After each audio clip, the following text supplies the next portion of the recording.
डाक बूढ़ा। बहुत पहले एक गांव में बूढ़ा और बुढ़िया रहते थे। उनकी कोई संतान नहीं थी। बूढ़ा बहुत मेहनती था। वह अपने खेत में बहुत मेहनत करता था, मगर खाने पीने के मामले में बहुत चटोर था। वह बढ़िया स्वादिष्ट भोजन खाना चाहता था। बुढ़िया बहुत कंजूस थी। उसकी कंजूसी के कारण बूढ़े को कभी अच्छा भोजन नहीं मिल पाता था।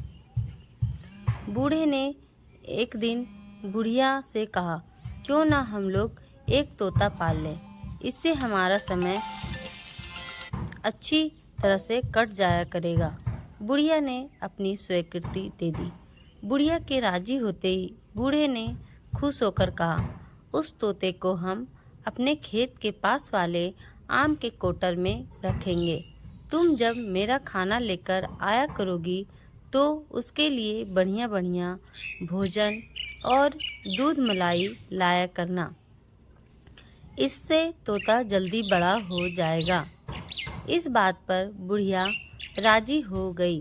प्रतिदिन वह बढ़िया बढ़िया भोजन तथा दूध और मलाई लाने लगी और बूढ़ा पेड़ के कोटर में जाकर मज़े से सारा का सारा बढ़िया भोजन हजम करने लगा।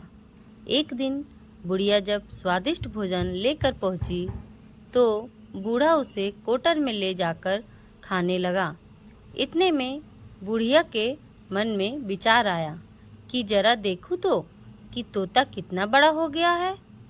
बुढ़िया ने जब पेड़ के कोटर में झांक कर देखा तो वहाँ बूढ़ा बैठा मज़े से भोजन कर रहा था।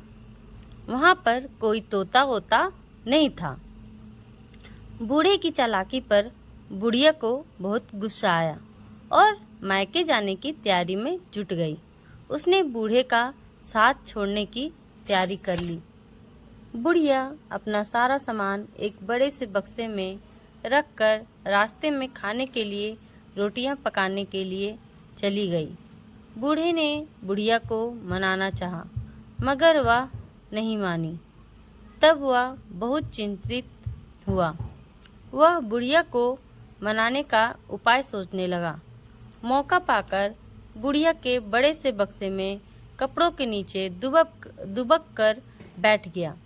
बुढ़िया ने जल्दी जल्दी रोटियां सेकी और बक्से में ऊपर ही रखकर बक्से को बंद कर दिया।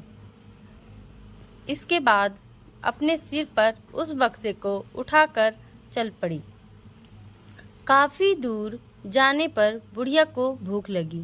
वह थक भी गई थी, इसलिए एक स्थान पर बक्से को अपने सिर पर से उतारकर खोलने लगी। बक्सा खोलकर उसने देखा तो पाया कि सारी रोटियां गायब है और वह बूढ़ा उस बक्से में दुबक कर बैठा बड़ी करुण दृष्टि से टुकुर टुकुर ताक रहा था।